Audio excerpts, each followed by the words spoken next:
across his neck and trickled down his trachea and into his lungs. The man was still alive as the assassin left him on the floor and moved deeper into the house, but he wouldn't be for long. The mansion was warm and elegantly appointed, the kind of place reserved for a member of the nomenklatura who preferred to walk to their office in the State Kremlin Palace rather than drive in from one of the city's outer suburbs every morning. The assassin followed the lingering aroma of stewed meat and warm bread through the dining room into the kitchen. The wife of the dying man turned from the sink at the sound of unfamiliar feet behind her.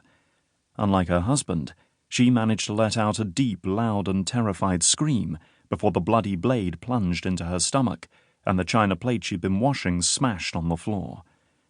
She stared at the assassin as the knife was pulled from her soft, fleshy belly, and then, to spare her a long and agonizing death, stabbed into the side of her neck, severing her carotid artery.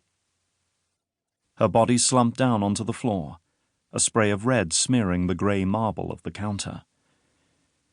The assassin held the long blade under the tap that was still running with scalding water, watching the blood of 2 people swirl into the suds and down the drain, before leaving it to dry with the rest of the cutlery, and going upstairs.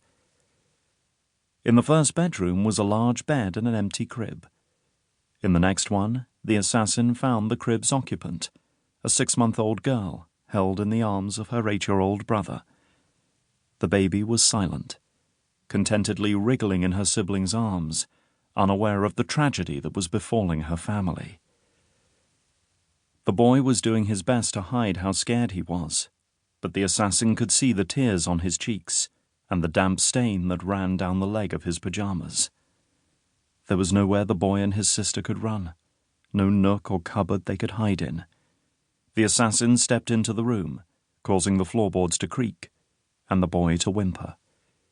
He was paralyzed with fear, and did nothing to stop the assassin gently lifting the baby out of his arms and delicately placing her on the blanket that covered her brother's small, narrow bed.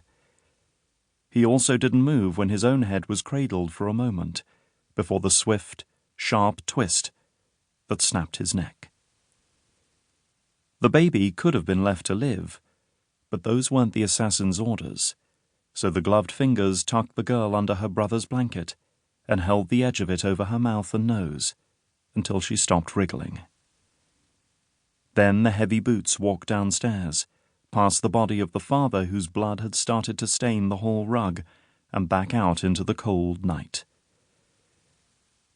By 10 p.m. the assassin was back in the empty bedroom of the ground-floor apartment at Zavodskoye Poyezd 6, lying on a thin mattress, eyes staring at the ceiling and focusing on nothing. Sleep rarely came easily after a murder, but it wasn't guilt or pride that kept the assassin awake. It was just simple adrenaline. They didn't know what the man in the house had done to deserve the annihilation of his whole family, or that the orders to kill them had been sent direct from a member of the Troika itself. These minor details were irrelevant, and soon enough there'd be a new mission that would require the assassin's full attention. March 1966. Chapter 1. It took a full minute of polite hammering to rouse Richard Knox from his deep, dead sleep. He had no clue who wanted him so urgently, or where he was. But, as he slowly let the increasingly loud knocking wake him up, he started to remember. He recalled the long journey back to London a week ago from the joint intelligence conference with the Americans and Australians about the Venona project in Sydney. Then the 3 rush days in Leconfield House, MI5's headquarters on Curzon Street in Mayfair, a flight across the Atlantic to Ottawa, his meetings with the Canadian Directorate of Security and Intelligence, and 2 more flights that took him first to Vancouver and then to Victoria, the tiny capital of British Columbia, nestled on the southern tip of Vancouver Island.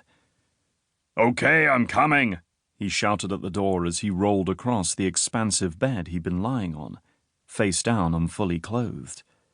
He looked at his watch, a 1956 Omega with a silver body and